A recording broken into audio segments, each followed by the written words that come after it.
আমরা মনে করি এদেরকে চিহ্নিত করা দরকার, এদের বিরুদ্ধে ব্যবস্থা নেওয়া দরকার। এরা হয় ষড়যন্ত্রকারী, না হয় এরা জনগণের দুশ্মন।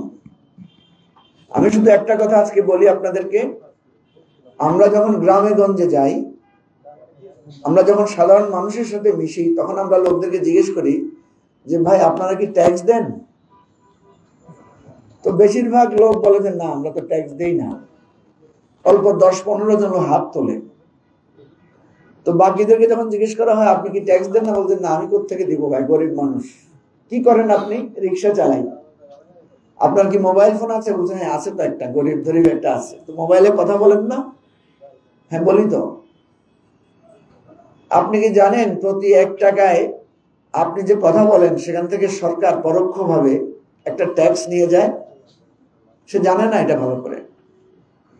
যখন তাকে বোঝানো হয় আপনার মোবাইলের কথা বলা, আপনার চাল ডাল কেনা, আপনার জামা কাপড় ব্যবহার করা, প্রতি জায়গায় পরোক্ষভাবে সরকার ট্যাক্স নিচ্ছে, এবং হিসাব করে দেখলে দেখবেন একজন রিকশাওয়ালা অন্তত মাসে 400-500 টাকা ট্যাক্স দিচ্ছে।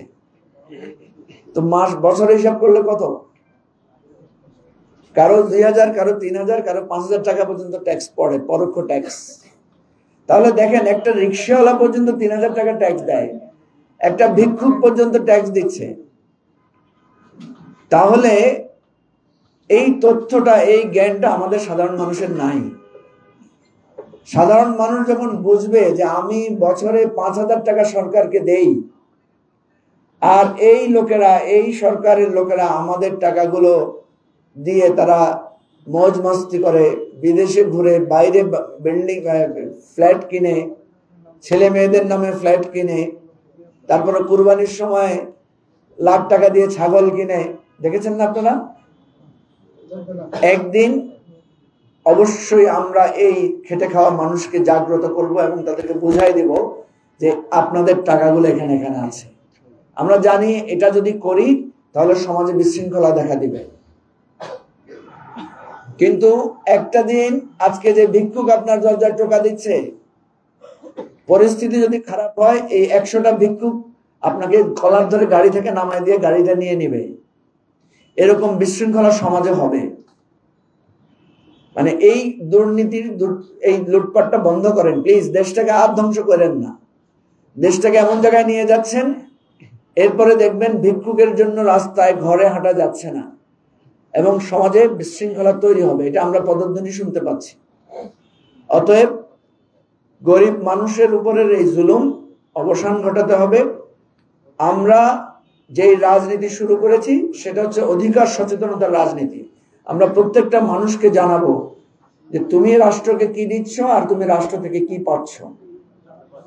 আমরা মানুষকে এটা কানে কানে গিয়ে বলবো, মানুষের দ্বারে দ্বারে গিয়ে বলবো যে সে কিভাবে বঞ্চিত হচ্ছে, কিভাবে তাকে শোষণ করা হচ্ছে, এবং সেই দিন খুব সামনে আসছে। অতএব আমরা সরকারকে সহ সবাইকে সতর্ক করছি, দেশটাকে ঘুরে দাঁড়াতে হবে। রাষ্ট্র একটা বিপ্লব করেছে, এই বিপ্লব প্রত্যেকটা স্তরে এর পরিবর্তন আনতে হবে। এই পরিবর্তন না আনলে এই রাষ্ট্র টিকবে না, এই সমাজের এই বন্ধন থাকবে না।